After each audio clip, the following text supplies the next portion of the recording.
Welcome back to Jersey Matters. We continue our conversation now with Doug Steinhardt, chair of the Republican Party in New Jersey.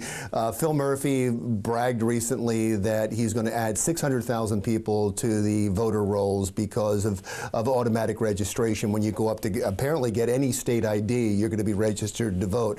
The Republicans fought that. Why? Well, to me, I call it the red herring rule. It's the classic case of government fixing a problem that doesn't exist. 90% of New Jersey's eligible voters are already registered to vote. So, you know, to me, if there are people out there that aren't voting, they're not voting for a reason. Part of it may be because they're thoroughly disgusted with what's going on in Trenton or around the country right now. But the problem with that is the huge price tag that comes along with it. And New Jersey, as it stands right now, can't fund programs that it already has. If the fact that people are able to come out and vote and 10% of the population is choosing not to, we should be asking ourselves why and not trying to figure out ways to force them to register. Are you concerned that people may be able to register that shouldn't be eligible to vote? Well, I think that's always a concern, and that's not just a concern because of this. I think there are always elements or arguments or concerns about issues of voter fraud, and there are other ways, I'm sure, to go about fixing them. That's not necessarily my focus on this particular issue. My focus here is, you know, prioritizing Trenton spending and spending money to force people to do something or to compel people to do something that they are obviously opting not to do, particularly in a situation where 90% of the population is, to me, seems to be a misplaced use of our resources. I want to go through some of these congressional races. As I talk to political analysts, they're going through the races and they look at the Biondo seat and everybody says that one's lost. It's going to be a Democratic seat. Well, look, the Biondo seat is a seat that went for Trump. You know, we have to get through a primary contest, and I'm not sure who evolves from that primary contest on June 5th, but I am confident that whoever it is, you know, will be a Republican that's running in a district that voted Republican 2 years ago, and that if trends continue, would likely vote Republican again. So we're going to ensure, I'm going to do what I can from my chairmanship to try to rally the troops behind whoever he or she is that evolves from the June primary to make sure that they have the resources that they need to launch a formidable campaign. Let's go to the central part of the state with Leonard Lance. He has a tough fight. Look, Leonard's district is always a tough district. I've known Congressman Lance since I was little. He was my assemblyman when I first got involved, however many years ago, then became my state senator, and obviously now he represents me in the U.S. Congress.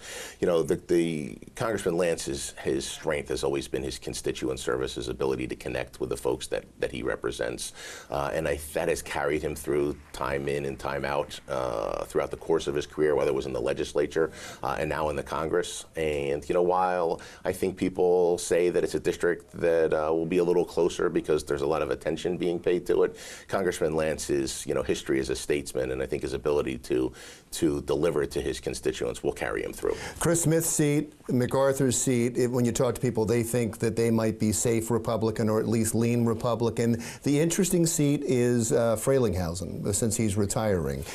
Yes. What do you see there? So the congressman left, you know, not too long ago. A bunch of people surfaced quickly to throw their hat in the ring there. So you have Jay Weber, the state assemblyman, a businessman, Peter DeNeufville, also a Morris County individual who's thrown his hat in the ring, and Tony G., an African-American attorney that has the support of the Essex and Passaic County organizations. So, you know, that's going to be an interesting primary, and, you know, I'm not sure who evolves from it successfully in June. But again, like I said, in two, we're going as an organization get behind whoever that is, do our best to kind of pull everybody back under the tent quickly and make sure that, you know, we can launch a formidable campaign leading into November. Are there any Democratic seats that you think you could take? Look, we have people running in every congressional district throughout the state. We've managed to... It's a tough year, though, for Republicans, right? Because it's a midterm. Well, some would say, I guess in New Jersey it's a tough year every year, but That's true. You know, I don't think that it's any more arduous this year than it is in any other year. That's just it's a question of using our resources the best way we can, focusing on positive messaging, and making sure that we're out there working, as I think we will be, with the assistance of the RNC and the resources that they're able to give us to make sure that we're having an impact. Let's talk about the governor's race. I know it's a long ways away, but people seem to be already positioning to run. Who are the rising stars in the Republican Party? Well, that's going to sort itself out in the upcoming years. You don't want to name names? I think it's too soon for anybody to name names. Jack Ciattarelli is already announced, it sounds like. I don't know. Look, Jack has said a bunch of things over the course of the last couple of years. We'll have to see what he does in the succeeding 3.5. But 3.5 years is a long time in political life, so we have to see what happens between now and 2021. As chair of the Republican Party, do you sit back when you see there seems to be a rift in the Democratic Party? There seems to be a problem between North and South, not just Republicans and Democrats, and a rift between the governor and the Senate president, and that the governor's having a difficult time getting things done because of some bad blood. So as a Republican, do you see an opportunity in that? Well, I wouldn't call it sitting back. My personality, first of all, is not one to sit back. Okay. And secondly, I don't think when you're in the minority that it necessarily behooves you to turn around, to just sit back and wait and watch things happen. To the contrary, I view it as opportunities. Opportunities for us to get some things done when we can, because there is a significant division between factions of the Democratic Party.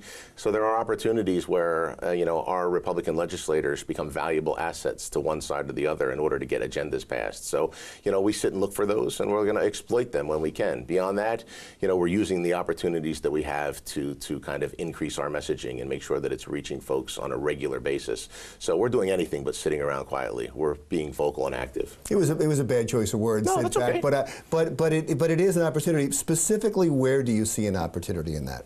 In what respect, Larry? I mean, if you have a split in the party, there's some things that you would like to get done. Sure. There's parts of the Republican agenda that you would like to get done, and I know that Steve Sweeney likes to put himself up as a fiscal conservative, and I would think that you'd be able to work with him on some things, especially when you have somebody who's been labeled as a tax and spend governor. What specific opportunities do you see there? So I see those opportunities evolving sort of on an issue by issue basis.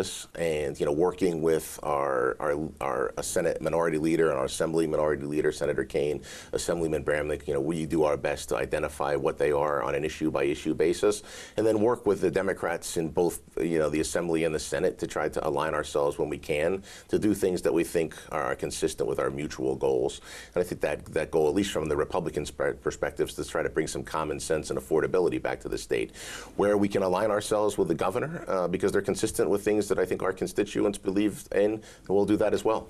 Great. Thank you. Thanks for your time. I really appreciate it. Doug Steinhardt, chair of the Republican Party in New Jersey. Jersey Matters continues right after this. Still to come on Jersey Matters, Fort Mott's. It protected New Jersey during World War I. Dawn pays a visit when Jersey Matters continues.